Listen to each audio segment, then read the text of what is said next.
Everybody, Carter Shoemake here, back with Walking Through Life today. Lazy Friday afternoon. And today we have a small agenda that we have on our hands, and it's gonna lap into tomorrow morning because we're gonna prune sweet potato shoots so that we can make some nice little FBJ fertilizer. Found a couple cloves of garlic right here. I don't know where these came from. I'm pretty sure I put these there a long time ago, but we're gonna take these cloves and we're gonna plant them throughout my little garden beds that I have. Check in on our carrots that we have planted. Honestly, I didn't even know I had carrots. But we have carrots. We're gonna check on those, and we're gonna check on our sweet potatoes, and then I want to show you guys my cucumber. Nearing the end of October here, and it is a perfect time to start planting your garlics. If you have not planted your garlics late October or sometime in November, early November is a great time. Plant out your garlics if you have not done so yet. Garlic species actually tend to prefer the colder months rather than the hotter months. So I'm gonna go ahead and plant these now. They could not grow. For all I know, they might not grow. But you know, it's an experiment. We're here to experiment, see if things grow. Let's go ahead and get these in the ground. Actually pretty neat. You can see the roots starting to grow out of the bottom of our garlic here. So that's how you know that these garlics are actually still alive. You can see it on the other one too. They're starting to poke out there at the top. I mean, I have these cloves literally sitting right here on the top of this garbage rack in my garage, and I thought these weren't even going to be usable, honestly. But that just goes to show, the seeds will last you a long time. Place them in a cool, dry place. They won't get ruined, they won't spoil, they won't mold. So I like to see it. Trowel or little shovel thing, and let's go figure out which. So we can either plant it here, where the sweet potatoes are. We can plant it here, or we can plant it over there. I'm thinking I'm going to plant it over there because that's got some nice soil.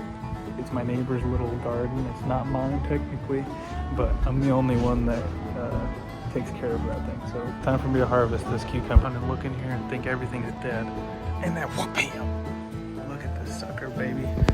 Oh my goodness. Let's go ahead and take her off before she spoils. Bam, right there.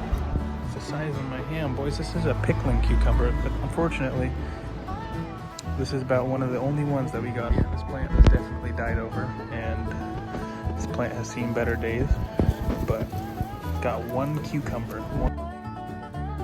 Down in here, it seems like we have nothing. I'm harvesting these bean seeds so that I can replant the beans.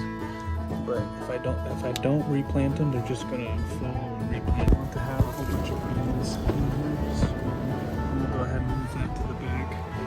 And I think we're going to go ahead and plant. We're going to plant right around in here. Tip when you're planting garlic, you want to plant that little tip part. You want to plant the tip facing up. You don't want to face it down. You want to face it up. So the roots are going to come out of there, and they're going to take hold of the dirt. And then that's where the magic happens, baby. We have our whole. There's a little worm in there, so we have our whole. Let's plop her down in there. Time for hole number 2.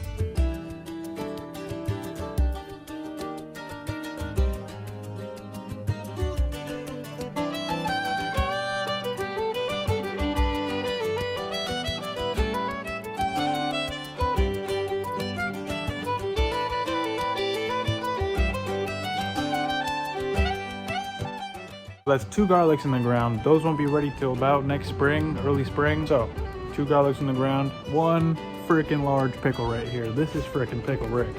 This is Pickle Rick if I've ever seen Pickle Rick. Now, the question here that I have for myself is, do I want to plant and harvest the seeds out of them, or do I think that's what I got to do, because I only harvested 1 freaking pickle. And I think this pickle needs to be reused. I don't really want to eat the pickle. With our frickin' large pickle, we got some bean seeds. I already harvested a couple of these and shelled them, and so they're upstairs in my room. But for these ones, I am going to just leave them how they are like this, and I'm going to leave them down here in the garage so that they can dry out, and I can harvest the seeds from them. Pickling cucumber, bean sprouts, check. Garlic cloves, check. Now let's go check on our sweet potatoes. So I'm taking an educated guess here, and I'm gonna say that this is green onion. I am not 100% sure, so I'm gonna go ahead and dig it down. I actually think this is a garlic. It is, ladies and gentlemen. You can see the top of the head down there. That means I'm going to backfill this up, and that means we've got 3 garlic cloves on the way. We do have a handful of carrots right here. I know that these ones are growing. I did see them the other day and I poked my head down here.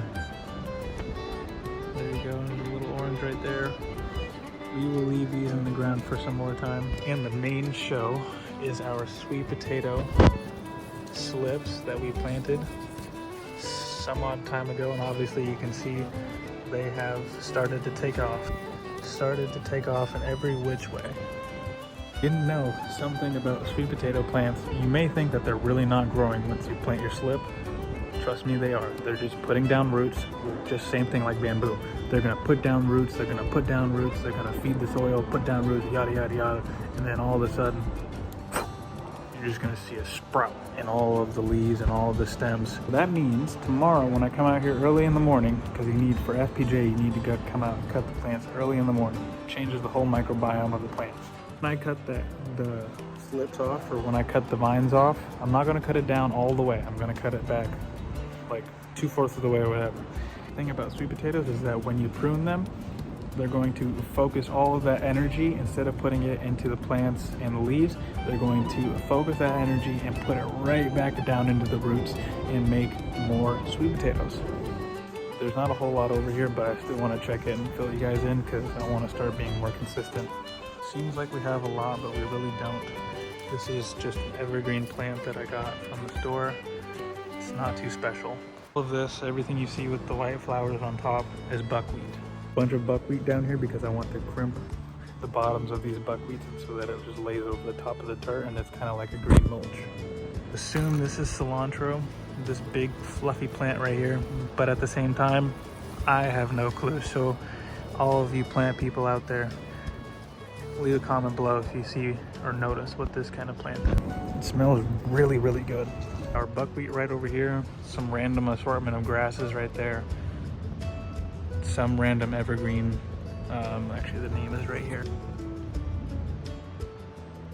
That's the name. I'm gonna go out on a limb and assume that this is lemon balm growing through the cracks here. Let me take off a little bit. I'm gonna assume it's lemon balm or some sort of mint. At the same time, I don't know. Plant right here, it's going to seed, so I might be able to pick off some of these seeds. My assumption is that this is lemon balm. But yeah, so this is coming to seed, but I'm pretty sure this is lemon balm.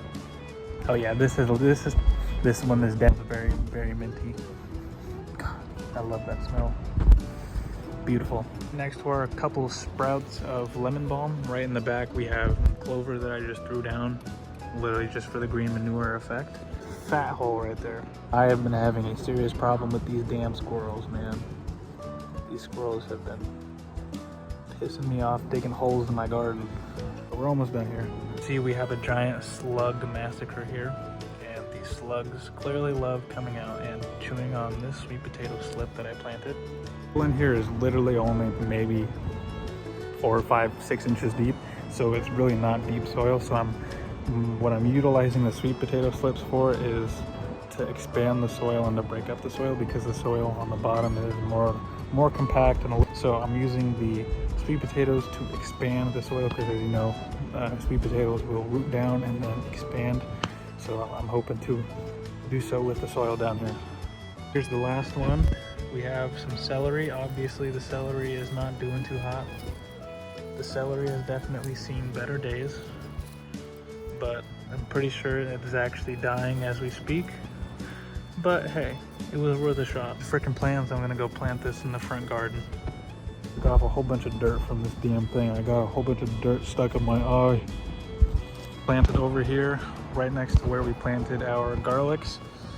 So hopefully we can get this guy back to life. But it's getting close to winter time, and so our window has kind of closed for the celery, to say the least. This made me thinking, like, Carter, why are you planting in here? It's so messy. Ladies and gentlemen, let me tell you something. The beautiful thing about letting plants like this overgrow is that they tend to become mulch. And so they'll go from plants and growing and being nice and green to falling over like this, and they become a nice green mulch. Because if you look under, it's going to be nice. Keeps the heat in, keeps the humidity in. everything you want for a garden. To give you any tips, it would definitely be let your garden grow wild, don't cut anything, and let it grow, and let it die where it is. Anyways, you got a big ass cucumber, beans, planted some garlic, you planted the celery, checked on our sweet potatoes, and the carrots. This was a nice, short, easy video. A lot of effort. I ended up putting more into this video than I wanted to. Without further ado, ladies and gentlemen, I will see you on the next Walking Through Life episode. Peace.